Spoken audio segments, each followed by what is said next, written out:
제가 먼저 봉독합니다. 하박국서와 마태복음서입니다. 여호와여, 내가 부르짖어도 주께서 듣지 아니하시니 어느 때까지이니까? 내가 강포로 말미암아 외쳐도 주께서 구원하지 아니하시나이다.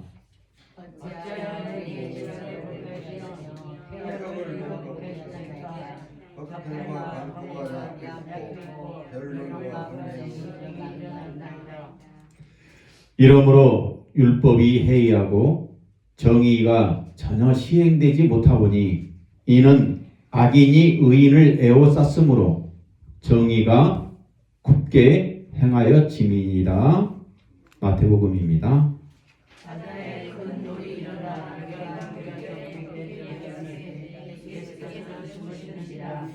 그 제자들이 나와 깨우며 이르되 주여 구원하소서, 우리가 죽겠나이다.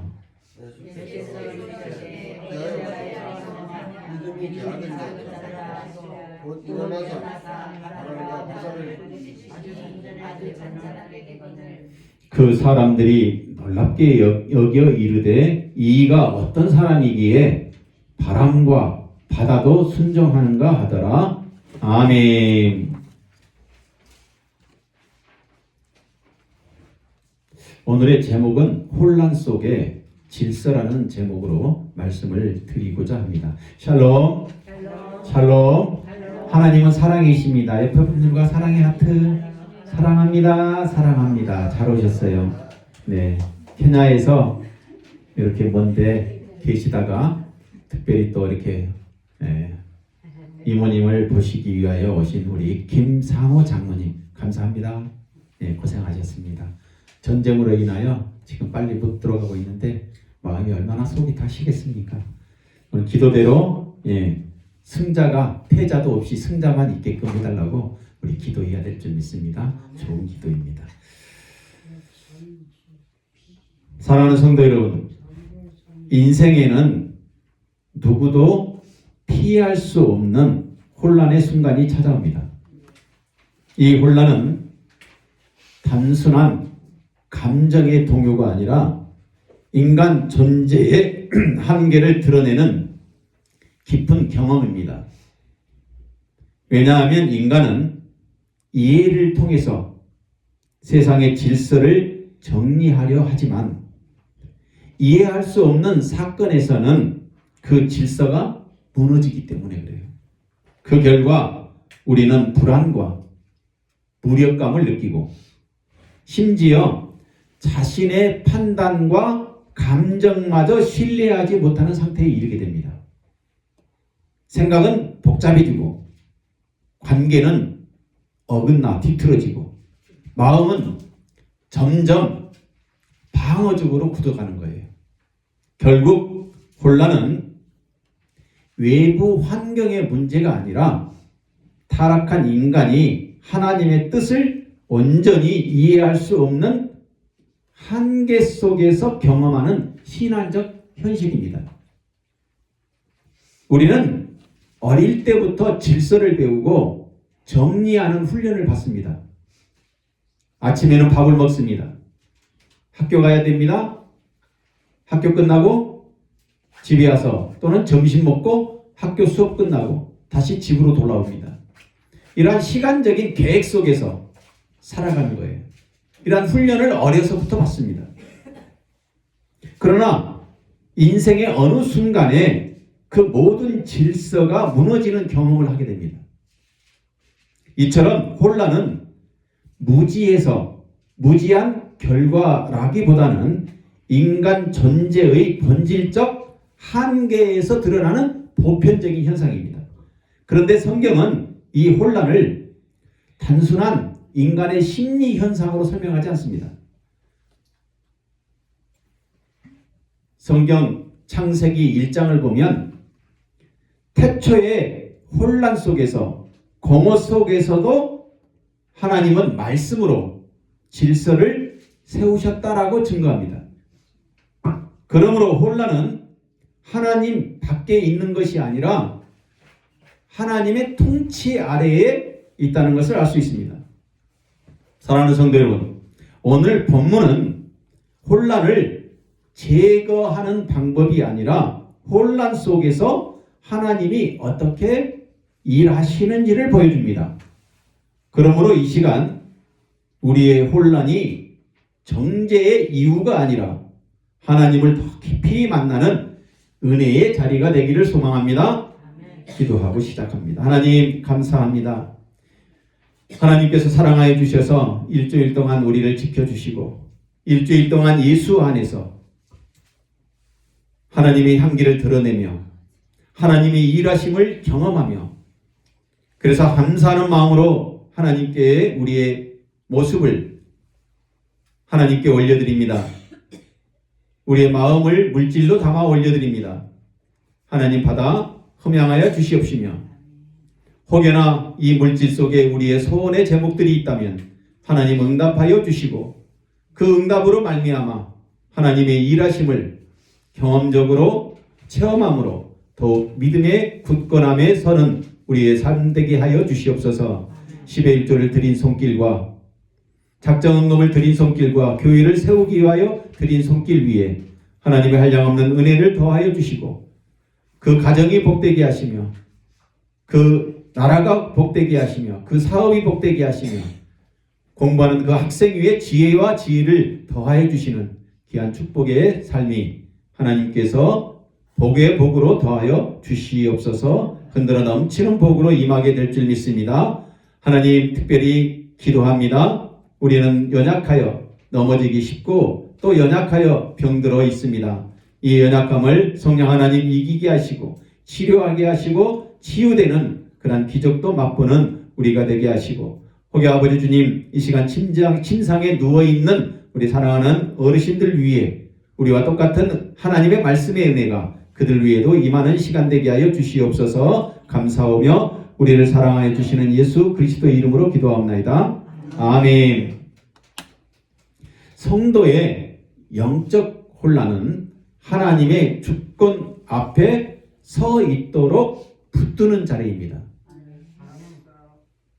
혼란은 하나님의 섭리의 붕괴가 아니라 유한한 인간이 무한한 하나님을 마주할 때에 나타나는 필연적인 신앙의 반응입니다. 우리는 혼란스러워요. 세상 살면서. 그러나 그 혼란은 하나님 보시기에는 필연적으로 질서를 유지하기 위한 하나의 반응이라는 것입니다. 밀가루 반죽을 집어넣고 막 혼란스럽게 휘젓습니다. 휘저을수록 밀가루 반죽이 더 어떻게 될까요? 질서를 잡아간다는 것이죠. 더 맛있는 빵을 만들어낼 수 있는 그런 과정입니다. 혼란은 하나님의 섭리의 붕괴가 아니라 하나님께서 질서를 잡아나가기 위한 하나님의 섭리의 필연적인 신앙의 반응이라는 거예요. 인간은 유한하고 제한된 인식으로 모든 것을 이해하는 것이 아니라 전적으로 하나님의 계시에 의존하여 살아가는 존재입니다. 따라서 혼란은 신앙의 실패가 아니라 오히려 하나님 앞에 서 있는 존재론적인 자리입니다. 즉 혼란은 무지의 죄라기보다는 피조물로서 창조주 하나님을 대면할 때 필연적으로 경험하는 신앙의 긴장 상태입니다. 오늘 본문에 보면 하박국서에 여호와여 내가 부르짖어도 주께서 듣지 아니하시니 어느 때까지이니까 내가 강포로 말미암아 외쳐도 주께서 구원하지 아니하시나이다. 어찌하여 내게 죄악을 보게 하시며 패역을 눈으로 보게 하시나이까. 겁탈과 강포가 내 앞에 있고 변론과 분쟁이 일어났나이다. 하박국의 반복된 부르짖음은 단순한 감정 표출이 아니라 응답 없는 현실 속에서도 하나님을 향해 서 있는 신앙의 자세예요. 이 질문은 불신앙이 아니라 하나님의 주권을 신뢰하기 때문에 가능한 거룩의 질문입니다. 감춰진 일은 우리 하나님 여호와께 속하였거니와 나타난 일은 영원히 우리와 우리 자손에게 속하였나니. 이 말씀은 계시론의 핵심으로 인간 인식의 한계를 명확하게 규정하고 있습니다. 우리가 알지 못하는 영역이 존재한다는 사실 자체가 하나님의 주권을 증명하는 거예요. 그러므로 혼란의 본질은 하나님의 부재, 하나님이 없다가 아니라 하나님의 주권의 영역이라는 것이죠. 깊도다 하나님의 지혜와 지식의 풍성함이요 그의 판단은 헤아리지 못할 것이며 그의 길은 찾지 못할 것이로다. 바울 사도 역시 하나님의 섭리를 완전히 설명하지 못합니다. 설명하지 않습니다. 인간의 인식의 한계를 명확하게 규정하며 하나님의 절대 주권과 인간의 제한성을 동시에 드러내고 있습니다. 삶이 설명되지 않을 때에 혼란 속에서 우리는 버려진 것이 아니라 하나님 앞에 세워진 상태입니다. 그래서 혼란 속에서 모든 답을 얻으려고 애쓰기보다는 우리는 그 자리를 지켜 나가야 합니다. 왜냐하면 모든 답을 아는 것이 믿음이 아니기 때문에 그래요. 이해되지 않아도 예배의 자리를 지키는 것, 바로 그것이 참된 믿음입니다. 사랑하는 성도 여러분, 혼란의 자리는 결코 우리를 하나님께서 버려버린 자리가 아닙니다. 오히려 하나님께서 우리를 붙들어 서 있게 하는 자리입니다. 우리가 이해하지 못하는 것은 하나님의 부재 때문이 아니라 하나님의 주권이 너무너무 크기 때문입니다. 그러므로 우리는 모든 것을 이해하려 애쓰는 대신 하나님 앞에 서 있는 이 자리를 지켜야 합니다. 왜냐하면 믿음은 모든 답을 아는 것이 아니라 답이 없어도 하나님을 신뢰하기 때문입니다. 결국 혼란은 무너짐이 아니라 하나님의 손에 의해 붙들려 있는 은혜의 긴장 상태입니다. 혹시 머릿속이 복잡합니까? 아니면 인생이 복잡하다고 느끼십니까? 그 자체가 하나님의 손에 붙들려 있는 은혜의 긴장 상태라는 것입니다. 그래서 혼란은 인간의 그 중심으로 해석될 때 더 증폭이 되고 예수 그리스도 안에서 해석되면 재해석됨으로 말미암아 질서가 잡히는 거예요. 제가 밀가루 반죽 얘기했죠. 인간이 생각하면 생각할수록 뱅글뱅글 돌아가니까 혼란스럽습니다. 그러나 예수 그리스도 안에서 이것을 해석하면 복음으로 올바른 안정과 더 맛있는 인생, 복된 인생이 되게 하시는 하나님의 방법이라는 것이 내 안에서 해석이 되는 거예요. 혼란은 사건 자체보다 인간 자기 중심적 시선으로 해석할 때에 더 크게 증폭됩니다. 타락 이후 인간은 모든 사건을 자기 중심적으로 해석하려는 본성을 가지게 되었습니다. 따라서 동일한 사건도 하나님의 중심으로 보면 섭리가 되지만 인간 중심으로 보면 불평과 혼란이 가중되는 거예요. 그래서 하박국이 얘기한 그 부르짖음이 그거예요. 하나님은 어디 계십니까? 하나님은 아무리 부르짖어도 하나님의 응답을 깨닫지 못합니다. 자기 중심으로 보면 자기 중심으로 늘 해석하려는 그 인간의 그 본성. 그러나 하나님의 그 중심, 그 해석으로 보면 섭리가 되며 인간 중심은 오히려 불평과 불만으로 쌓이게 된다는 것이죠. 그러므로 문제는 사건이 아니라 혼란이 문제가 아니라 어느 방향으로 보는 그 시선이 문제라는 것이죠. 이스라엘 자손이 다 모세와 아론을 원망하여 애굽 땅에서 죽었거니와 이 광야에서 죽었으면 이스라엘 사람들이 모세와 아론을 원망하고 있습니다. 지도자를 원망하는 거예요. 차라리 옛날처럼 애굽에서 노예로 살면서 따뜻한 밥 주지. 그래도 일거리가 있지. 거기서 살다가 죽었으면 차라리 좋았을 것이다.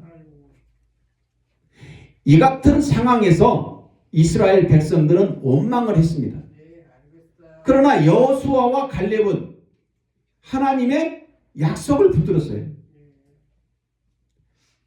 세상의 환경을 보는 사람들은 지도자에게 불평과 불만을 바라봤습니다. 불만을 끄집어냈습니다. 그러나 여호수아와 갈렙은 하나님을 바라보는 말미암아 가나안 땅에 들어가는 하나님의 축복을 바라보게 됐다는 것이죠. 상황은 같았지만 해석은 달랐습니다. 너는 마음을 다하여 여호와를 신뢰하고 누구의 나의 명철을 의지하지 말라. 너는 범사에 누구를 하나님을 인정하라. 그리하면 하나님께서 내 길을 지도하리라. 인간의 해석의 능력이 불완전하다는 것을 전제하고 있습니다. 참된 해석은 하나님께 맡기는 신뢰, 즉 믿음에서 시작됩니다.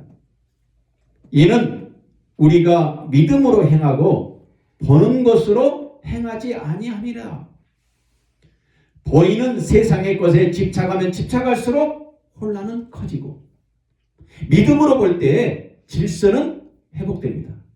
결국 혼란은 인간의 시선의 문제이며 인간의 그 시선이 바뀌면 해석이 바뀌고 해석이 바뀌면 제가 감정의 설교를 쭉 하고 있는데 해석이 바뀌면 감정이 회복되는 거예요.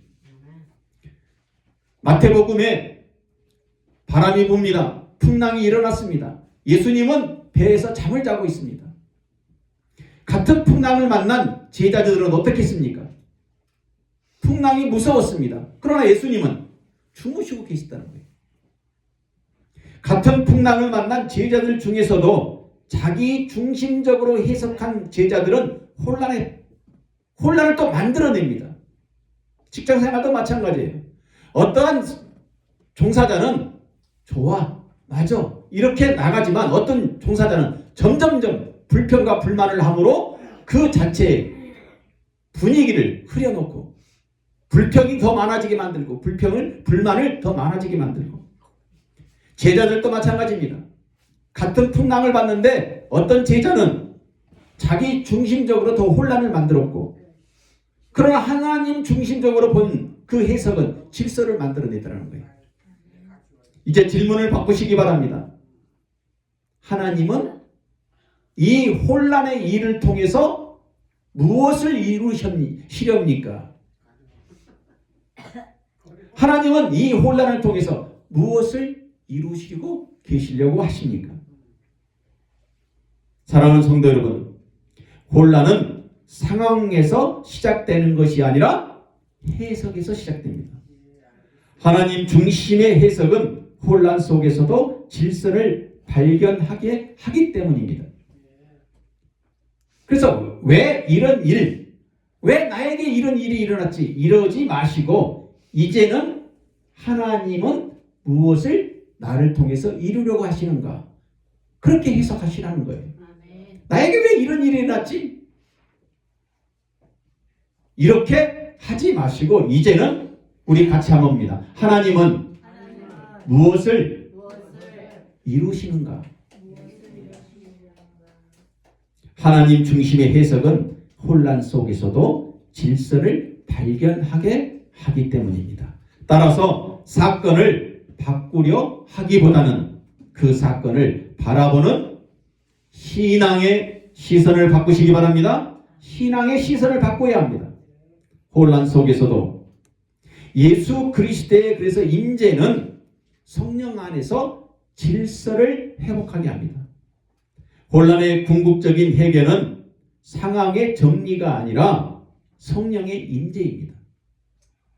개혁주의의 신학은 문제 해결보다는 하나님의 임재를 본질로 보고 있어요. 내가 그렇게 불평하는가? 내가 그렇게 불만하는가? 그럴 때 자기 자신에게 질문을 해야 합니다. 너 지금 하나님이 임재하고 있는가? 너 지금 하나님의 사람인가? 신앙의 기본입니다. 문제 해결은 내 중심이 아니라 누구 중심이요? 하나님 중심으로 바라보는 거지. 혼란의 본질은 주님이 안 계신 것이 아니라 주님을 인식하지 못한 상태예요. 우리가 직장 내에서 믿음의 사람들이 올바르게 행동하지 못하는 이유는 주님이 안 계신 것이 아니라 그 사람 안에 지금 주님을 인식하지 못한 거예요. 그 사람 안에 주님이 있어요. 그러나 내 안에 지금 주님을 인식하지 못한 상태일 때 그런 사람을 보면요, 행동도 늘 불평이고 불만이 많아요. 지금 우리가 본 본문에서 그렇습니다. 예수께서 이르시되 어찌하여 무서워하느냐? 풍랑으로 왜 무서워하느냐? 믿음이 작은 자. 이게 믿음이에요. 믿음이 작은 자는 믿음이 없다는 것이 아니라 주님이 안 계신 것이 아니라 주님을 인식하지 못하고 있는 거예요. 그 배 안에는 지금 누가 계셔요? 주님이 함께 계십니다. 인식하지 못해요. 이 요양원의 안에 요양보호사가 같이 있습니다. 그런데 인식하지 못하면 불안하고 내가 내 스스로 문제를 해결하려고 하는 그런 어르신들 때문에 힘들어져요. 인식하십시오. 하나님을 인식하시기 바랍니다. 예수 그리스도를 인식하시기 바랍니다. 그러면 내 안에 예수 그리스도가 임재해 있는 거예요. 믿음이 작은 자들아 하시고 곧 일어나사 바람과 바다를 꾸짖으시니. 매우 중요한 얘기입니다. 하나님은 이 피조물에 바람과 바다도 꾸짖으시고 어떻게 만듭니까? 잔잔하게 만든다는 거예요. 풍랑은 바람입니다. 풍랑은 바다가 출렁이고 있는 거예요. 이것을 잔잔하게 만들 수 있으시는 분은 주님을 인식하고 있을 때 그 삶이 편안해지는 거예요. 잠잠해지는 거예요. 평온을 느끼는 거예요. 천국을 맛보고 사는 거예요. 제자들은 폭풍을 보았습니다. 예수님을 보지 못한 거예요. 문제는 폭풍이 아니라 주권자 예수 그리스도를 보지 못한 것입니다. 평안을 너희에게 끼치노니 곧 나의 평안을 너희에게 주노라. 내가 너희에게 주는 것은 세상이 주는 것과 같지 아니하니 너희는 마음에 근심하지도 말고 두려워하지도 말라. 예수님의 평안은 환경에서 오는 것이 아닙니다. 예수님의 그분의 자신이 평안이십니다. 그러므로 평안은 상황이 아니라 임재의 결과이며 예수님 자신이십니다. 폭풍 속에서도 등대는 움직이지 않습니다. 바다에 가면 배를 타고 가면 등대가 있습니다. 그 등대직이 폭풍이 일어납니다. 바다는 출렁입니다. 그러나 등대는 움직이지 않습니다. 배는 흔들리지만 등대는 흔들리지 않습니다. 예수 그리스도는 우리의 등대이십니다. 그렇습니다. 인생을 살아가면서 발생하는 그 혼란 속에서 상황을 붙들지 마시고 상황을 붙잡지 마시고 주님을 붙잡으시기 바랍니다. 주님을 붙잡고 하나님께 기도하시기 바랍니다. 내 영혼에 하나님께서 주시는 말씀으로 돌아가시기 바랍니다. 그러면 내 안에 예수 그리스도의 임재와 성령이 임재하심을 의식할 수 있는 그 인식이 내 안에 일어날 줄 믿습니다. 사랑하는 성도 여러분, 우리 인생 가운데 폭풍은 여전히 존재하고 있습니다. 여전히 존재할 수 있습니다. 그러나 주님이 함께 하시면 우리는 결코 무너지지 않습니다. 왜냐하면 질서는 환경에서 오는 것이 아니라 주님의 임재에서 오기 때문입니다. 그러므로 혼란 속에서 상황을 붙잡지 마시기 바랍니다. 오직 주님을 붙잡으시기 바랍니다. 기도하십시오. 말씀으로 돌아가십시오. 성령의 임재를 의식하십시오. 그때 우리의 내면에서 들려오는 음성이 있을 것입니다. 잠잠하라. 잠잠하라. 예수 그리스도께서 잠잠하라 바람과 바다를 꾸짖으시니 이 잠잠이 내 안에 물밀듯이 찾아올 줄 믿습니다. 그 음성이 들리는 순간 우리의 혼란은 질서로 변화되는 것입니다. 결론입니다. 혼란은 신앙의 실패가 아니라 하나님의 은혜가 더 깊게 내려가는 자리인 줄 믿습니다. 우리는 다 이해하지 못해도 이미 하나님께 붙들려 있는 존재입니다. 인간의 전적 타락과 하나님의 절대 주권을 동시에 강조하고 있습니다. 따라서 혼란은 인간의 한계를 드러내지만 동시에 하나님의 주권을 증거하고 있습니다. 우리 합신의 박윤선 박사님은 성경이 인간 존재의 전체를 구속한다라고 강조하고 있습니다. 강조하셨습니다. 그러므로 우리의 이성과 감정 그리고 혼란까지도 하나님의 구속의 영역 안에 있습니다. 본 해퍼라는 신학자는 고난 속에서 하나님을 더 깊이 만난다라고 말하였으며 카이퍼라는 신학자는 삶의 모든 영역에서 하나님의 통치 아래에 있음을 선언했습니다. 우리 합신의 신학은 말씀 중심입니다. 은혜 중심입니다. 교회 중심의 신앙을 강조합니다. 그래서 바른 신학, 바른 교회, 바른 생활의 그 주보에 제가 늘 집어넣습니다. 그러므로 혼란은 말씀으로 해석되고 은혜로 견디며 공동체 안에서 회복됩니다. 혼란을 제거하려 하지 마시고 하나님께 맡기시기 바랍니다. 왜냐하면 혼란 끝에는 언제나 하나님의 뜻이 있기 때문입니다. 내 인생에 어려움이 있을 때마다 하나님께서 그때 분명하게 하나님께서 뜻을 주신다는 것이죠. 그러므로 이해되지 않아도 떠나지 마시고 흔들려도 주님을 붙잡고 보이지 않아도 믿음으로 서 있기 바랍니다. 그때 하나님께서 혼란을 통하여 더 깊은 믿음의 자리로 우리를 이끄실 줄 믿습니다. 복음 안에서 해석되어야 할 은혜의 자리에서 하나님의 평강과 이루가 지금도 앞으로도 사랑하는 성도들 우리 영혼 위에 삶 위에 충만히 임하시기를 주님의 이름으로 축원합니다. 축원합니다. 축원합니다.